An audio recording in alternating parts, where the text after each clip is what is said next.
شروع کرتا ہوں اللہ تعالیٰ کے نام سے جو بڑا مہربان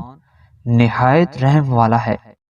حضرت ابو حمید اور ابو اسید رضی اللہ تعالیٰ عنہم کہتے ہیں کہ رسول اللہ صلی اللہ علیہ وآلہ وسلم نے فرمایا،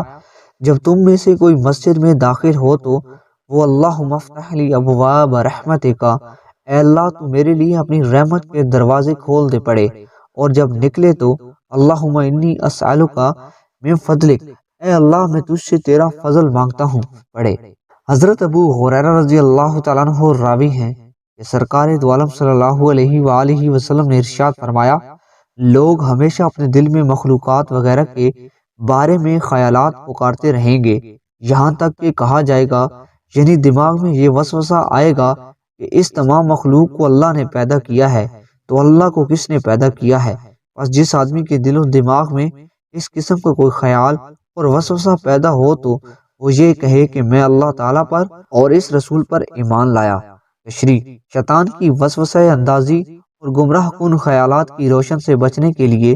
ایک طریقہ یہ بھی بتایا گیا ہے کہ ایسے موقع پر یعنی میں اللہ پر اس کے رسول پر ایمان لایا پڑھنا چاہیے۔ اس کلمے کے ورد کے ذریعے زبان یہ اقرار و اعتراف کرے گی کہ میں اللہ کی ذات پر اور اس کے سچے رسول پر ایمان رکھتا ہوں جس نے ہمیں آگاہ کیا ہے کہ اس کی ذات واجب الوجود ہے، وہ ہمیشہ سے ہے اور ہمیشہ رہے گا، اس کو کسی نے پیدا نہیں کیا بلکہ تمام جہاں کا اور تمام چیزوں کا وہی خالق ہے۔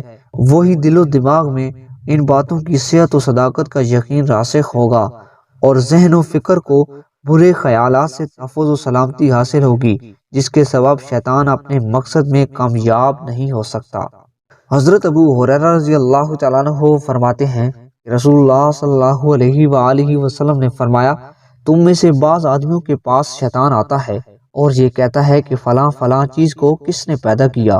اور اس چیز کو کس نے پیدا کیا، اور پھر وہ یوں کہتا ہے کہ تیرے پروردگار کو کس نے پیدا کیا۔ جب نوبت یہاں تک آ جائے تو اس کو چاہیے کہ اللہ سے پناہ مانگے اور اس سلسلے کو ختم کر دے۔